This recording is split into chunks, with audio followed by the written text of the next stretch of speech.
Marc, chapitre 5. Ils arrivèrent à l'autre bord de la mer, dans le pays des Gadaréniens. Aussitôt que Jésus fut hors de la barque, il vint au-devant de lui un homme sortant des sépulcres et possédé d'un esprit impur. Cet homme avait sa demeure dans les sépulcres, et personne ne pouvait plus le lier, même avec une chaîne. Car souvent il avait eu les fers aux pieds et avait été lié de chaînes, mais il avait rompu les chaînes et brisé les fers, et personne n'avait la force de le dompter. Il était sans cesse nuit et jour dans les sépulcres et sur les montagnes, criant et se meurtrissant avec des pierres. Ayant vu Jésus de loin, il accourut, se prosterna devant lui, et s'écria d'une voix forte, « Qu'y a-t-il entre moi et toi, Jésus, fils du Dieu Très-Haut ? Je t'en conjure, au nom de Dieu, ne me tourmente pas. » Car Jésus lui disait, « Sors de cet homme, esprit impur. » Et il lui demanda, « Quel est ton nom ?» « Légion est mon nom, lui répondit-il, car nous sommes plusieurs. » Et il le priait instamment de ne pas les envoyer hors du pays. Il y avait là, vers la montagne, un grand troupeau de pourceaux qui paissaient.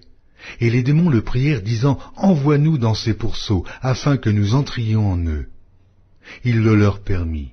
Et les esprits impurs sortirent, entrèrent dans les pourceaux, et le troupeau se précipita des pentes escarpées dans la mer. Il y en avait environ 2000, et ils se noyèrent dans la mer. Ceux qui les faisaient paître s'enfuirent et répandirent la nouvelle dans la ville et des campagnes. Les gens allèrent voir ce qui était arrivé. Ils vinrent auprès de Jésus, et ils virent le démoniaque, celui qui avait eu la légion, assis, vêtu et dans son bon sens, et ils furent saisis de frayeur. Ceux qui avaient vu ce qui s'était passé leur racontèrent ce qui était arrivé au démoniaque et au pourceau. Alors il se mit à supplier Jésus de quitter leur territoire. Comme il montait dans la barque, celui qui avait été démoniaque lui demanda la permission de rester avec lui. Jésus ne le lui permit pas, mais il lui dit, « Va dans ta maison, vers les tiens, et raconte-leur tout ce que le Seigneur t'a fait, et comment il a eu pitié de toi. » Il s'en alla et se mit à publier dans la Décapole tout ce que Jésus avait fait pour lui, et tous furent dans l'étonnement. Jésus, dans la barque, regagna l'autre rive, où une grande foule s'assembla près de lui. Il était au bord de la mer. Alors vint un des chefs de la synagogue, nommé Jaïrus, qui, l'ayant aperçu, se jeta à ses pieds, et lui adressa cette instante prière. « Ma petite fille est à l'extrémité, viens, impose-lui les mains, afin qu'elle soit sauvée, et qu'elle vive. » Jésus s'en alla avec lui, et une grande foule le suivait, et le pressait. Or, il y avait une femme atteinte d'une perte de sang depuis 12 ans. Elle avait beaucoup souffert entre les mains de plusieurs médecins.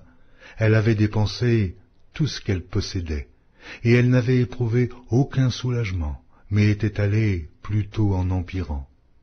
Ayant entendu parler de Jésus, elle vint dans la foule par derrière et toucha son vêtement, car elle disait, « Si je puis seulement toucher ses vêtements, je serai guérie. » Au même instant, la perte de sang s'arrêta, et elle sentit dans son corps qu'elle était guérie de son mal.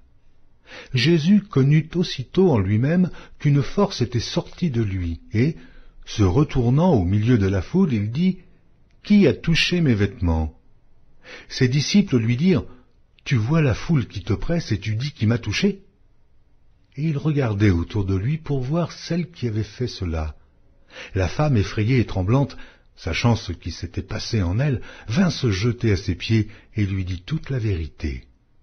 Mais Jésus lui dit, « Ma fille, ta foi t'a sauvée, va en paix et sois guérie de ton mal. » Comme il parlait encore, survinrent de chez le chef de la synagogue des gens qui dirent, « Ta fille est morte, pourquoi importuner davantage le maître ?»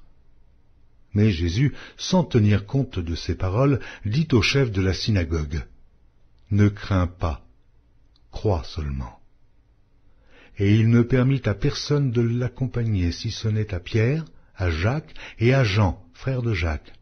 Ils arrivèrent à la maison du chef de la synagogue, où Jésus vit une foule bruyante et des gens qui pleuraient, qui poussaient de grands cris. Il entra et leur dit, « Pourquoi faites-vous du bruit, et pourquoi pleurez-vous ?